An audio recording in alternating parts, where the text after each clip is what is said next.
day leaders, good day mom. We are now in lesson 17 and our topic is about field studies. So first is, what is field studies? Field studies are learning experience outside the four corners of the classrooms. So in a nutshell, field studies learning experience that transcends a regular classroom through direct experience. So why it does outside the four corners of the classrooms? So because these are the chances that the learning we cannot learn just by watching or seeing a picture or video. So example is, hindi makakapag-opera ang isang pasyente by watching a video. We must see the actual learning or actual experience of the people had been doing this job. So the learners will able to have an actual observation to what they have chosen, and they will able gather and analyze some experience on their own. Okay, so mas maintindihan natin ang isang topic, you must differentiate between the field studies and the field trips. So first is the field studies. So learning takes place in a reality base. It gives the learner a taste of outside the world, which allows them to clearly see what happened in their community. So it is an actual experience and actual observations na ginagawa ito ng mga learners in their nearby areas or places like government, offices, supermarkets, and even inside the campus. So field trips is the learners are directly involved in the planning, implementation, and assessment of the activity. Field trips is usually happen in a long-distance trips such as a going to the National Museum or any other places, which is you can last for several hours. So now let us move on the benefits of field studies and both teachers and students. So first is the teacher. So the optimum benefit of field studies to the teacher is that they allow the learners to target a wide range of learning competence. So kung ang objective ng teachers is wider, talagang mas limit ng teacher as long as maganda ang kalabasan ng field studies. Mas maiintindihan ng student kasi actual nila nalalaman ang discussion na gusto ipaalam ng teacher sa kanila. And second is the student benefit. So it gives the learners a taste of outside world which allow them to clearly see what happened in their community. So, hindi naman pwede ng isang learners ay nakastuck lang sa four corners of the classroom. Give the learners a taste of the outside world para malalaman din nila kung ano ba ang nangyayari. Hindi na nakadepende lang sila sa video o pagbabasa ng libro. The learner must be aware of what happened in their surroundings. Number 2, it's create a learning opportunities that promote critical thinking, long-term retention, positive attitude towards subject appreciation, and increase curiosity. So, why promote critical thinking? So, because dito malalaman at masasagutan ang mga katanungan ng mga learners. So, long-term retentions, dahil nga na-expose tayo sa actual na pangyayari. We have an actual experience na malalas at matutunan. So, appreciations, so, ma-appreciate na hindi lamang panonood ng videos o pagbabasa ng mga libro, ma-appreciate mo kung paano gagawin ang ganitong bagay. So, it increases curiosity dahil nga nasagutan na ng mga learners ang mga katanungan at yung hindi pa natutunan, na curious pa sila at may gusto pa sila matutunan. Why use field studies? So, it provides experiential learning. So, field studies offer an opportunity to witness objects and events not accessible at school. Number 2, it targets specific skill and knowledge. Being able to experience things provide learning and opportunity to practice skill and appreciate values that cannot surface elsewhere. So, third is its training schema. The experience in the field stimulate higher understanding and appreciation of previous concept by means of validations.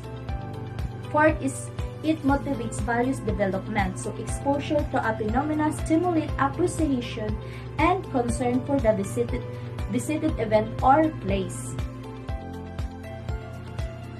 By doing field studies, they have many challenges. First is the curriculum alignment. Second is lack of understanding of field studies. Third is the costly. Fourth is the preparation of time. And last is the safety.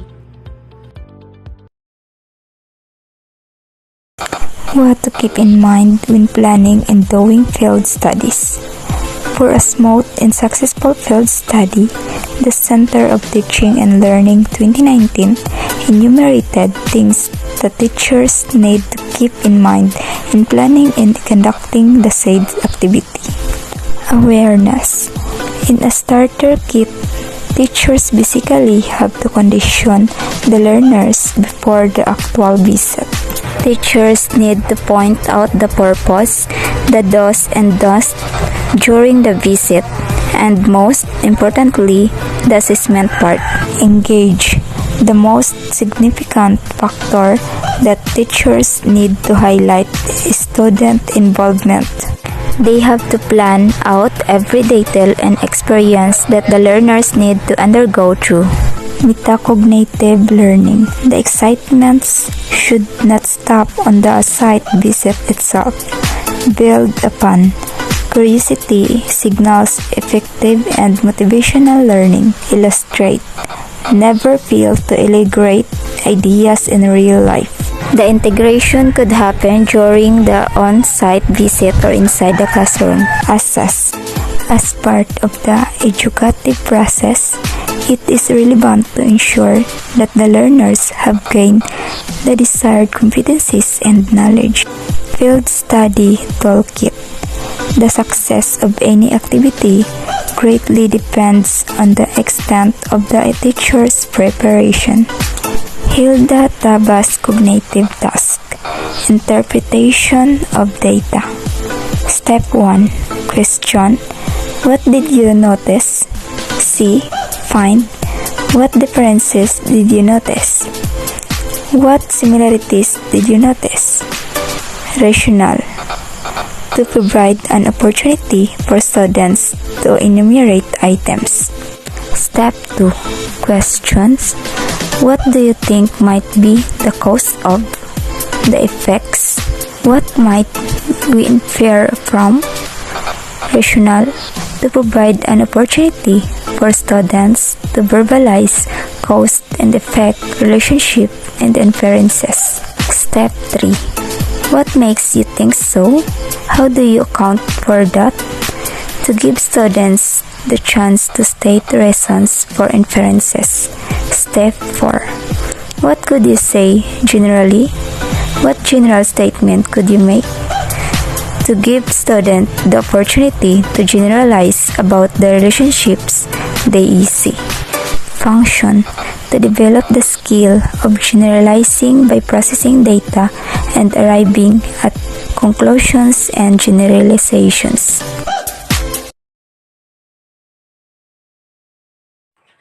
Good day everyone, I am Kate B. Ofong and we are currently in lesson 17 with the topic of how the field studies utilize in the elementary social studies classroom. And of course, in order to do this, we have to do the preparation first, and that is by making a plan or a lesson plan. To help us clarify and organize our lesson plan, we have to make objectives. And dito sa objectives, we have a first part, which is a content standard. Okay, dito sa content standard, makikita natin dito ang bawat detalye na kailangan o inaasahang malaman or gawin ng bawat estudyante or mag-aaral. Next, the next part is performance standard. Okay, dito sa performance standard, makikita natin dito ang mga natutunan ng mag-aaral at madedetermine natin kung na-meet ba talaga nila yung content standard na inaasahan natin. Okay, the last part of objectives is learning competencies. Learning competencies are the main ideas or skills na kung saan inaasahan nating mahasa o mamaster ng mga estudyante or ng mga mag-aaral ang mga learnings and activities na ibinibigay natin. Okay, if we are done in our objectives, we have to move on to the next part of our lesson plan, which is the content. Content or nilalaman. Okay, of course, we have to think and deal with this kasi dito din natin makikita ang lahat-lahat na detalye ng ating lessons or topic na kailangang malaman ng estudyante. And of course, ang nilalaman or content ay kailangang konektado sa ating topics. Okay? Let's move on to the next part, which is the learning resources. Learning resources are the materials and source na kung saan nagbibigay sa atin ng instruction at maipaliwanag ang mga bagay na gagamitin natin for lesson plan. The example of this at isa sa mga part ng learning resources are references. References, dito natin inilalagay at isinusulat lahat ng mga source and materials natin. And the purpose of this is to acknowledge the contribution of the researcher and the writer of our base ideas and learnings. And the last part of our lesson plan is the procedure.